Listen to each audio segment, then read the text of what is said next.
स्वागत है आप सभी का शिव डीपी लर्निंग चैनल पर। इस वीडियो के माध्यम से हम सभी लोग क्लास 10th के विषय हिंदी में एक बहुत इम्पॉर्टेंट टॉपिक है समास।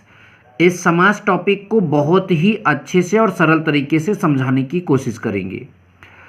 आपको आपके कोर्स के हिसाब से समास आपके कोर्स में केवल 2 ठो ही है और उन्हीं दोनों समासों को हम यहाँ पर आपको क्लियर कराने की कोशिश करेंगे। ठीक है, ध्यान दीजिएगा। सबसे पहले समास के बारे में जानते हैं। समास जो है इसका अर्थ क्या होता है? इसका अर्थ होता है संक्षेप, मतलब कोई भी चीज़ है, कोई शब्द है, उसको संक्षेप करना ही समास बोला जाता है। ठीक। और परिभाषा की बात करें, जब 2 या 2 से अधिक शब्दों के मेल से नए स्वतंत्र शब्द की रचना हो तो इस प्रक्रिया को समास कहते हैं। देखिए, 2 या 2 से अधिक शब्द रहेगा, मिलेगा तो भैया संक्षेप ही ना होगा, छोटा हो जाएगा। तो ऐसे मतलब कि शब्द से जो नया शब्द की रचना होगी उसे हम मतलब कि इस पूरी प्रक्रिया को ही क्या बोलेंगे? समास बोलेंगे। एग्जाम्पल में बलहीन, मतलब जो बल से एकदम हीन हो, जिसके पास बल ही ना हो। ठीक है, आपको समझ में आ रहा होगा, बल से एकदम हीन। तो इसके लिए हम एक शब्द यूज करेंगे बलहीन, और यह बलहीन जो है ये समास का एक एग्जाम्पल है। और एक बात आप सभी को क्लियर कर देंगे, समास में 2 शब्द होते हैं। पहले वाले शब्द को हम पूर्व पद कहेंगे और लास्ट वाले शब्द को हम उत्तर पद कहेंगे, और जबकि पूरा ये शब्द जो है सामासिक पद बोला जाएगा। ठीक है, तो ये पूर्व पद है और ये उत्तर पद है। आई होप कि आपको समास की परिभाषा समझ में आ गई। ठीक है, समास के भेद। समास को निम्नलिखित 6 भागों में बांटा गया। तो ये देखिए, यहाँ पर आपके पास 6 हैं, लेकिन मैं ज़्यादातर समास को काट दिया हूँ। ये कट गया है। ठीक है, मतलब आपके कोर्स में सिर्फ 2 हैं, द्विगु समास और द्वंद्व समास। ध्यान दीजिए, द्विगु समास और द्वंद्व समास, यही दोनों समझ लीजिए, 2 नंबर आप सभी को मिल जाएगा। तो सवाल उठता है कि द्वंद्व समास किसे कहते हैं। सबसे पहले द्वंद्व की बात करेंगे।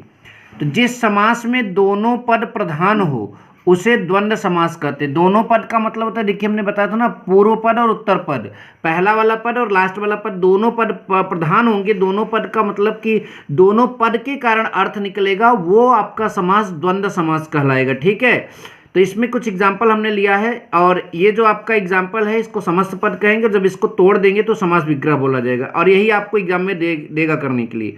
जैसे रात दिन, रात दिन जो है ये आपका द्वंद्व समास है।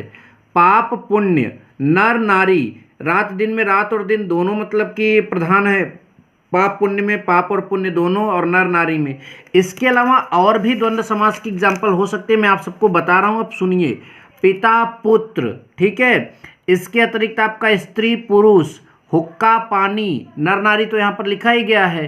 दाल भात, गंगा जमुना, आपको पता होगा कि वो मिलते जुलते रहेंगे। माता पिता, अन्न जल, जल थल, शुभ अशुभ, मतलब बहुत सारे ऐसे हैं जो द्वंद्व समास के एग्जाम्पल बनेंगे।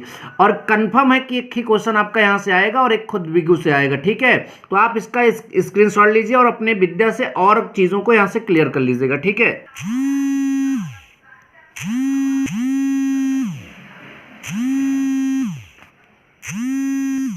अगला आपका है द्विगु समास। अब द्विगु समास में परिभाषा पहले समझते हैं। जिस समस्त पद का पूर्व पद संख्यावाची विशेषण हो और उत्तर पद उस संख्या का विशेष से होता है, वो द्विगु समास कहलाता है। कहने का अर्थ है, पहला पद जो है संख्या वाला रहेगा और दूसरा पद उस संख्या का विशेष से होगा। ठीक है, जैसे कुछ एग्जाम्पल से समझने की कोशिश करेंगे।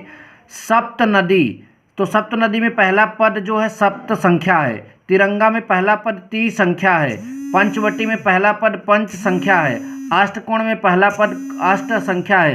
सप्त सिंधु में पहला पद सप्त संख्या है। तो इसमें जिसमें पहला पद संख्या होगा वो आपका जो है द्विगु समास होगा। जैसे सप्त नदी का अर्थ क्या होगा? 7 नदियों का समूह। तिरंगा का 3 रंगों का समाहार। पंचवटी का 5 वटों का समाहार। ठीक है, इस तरह से आपका यहाँ पर दिया गया है।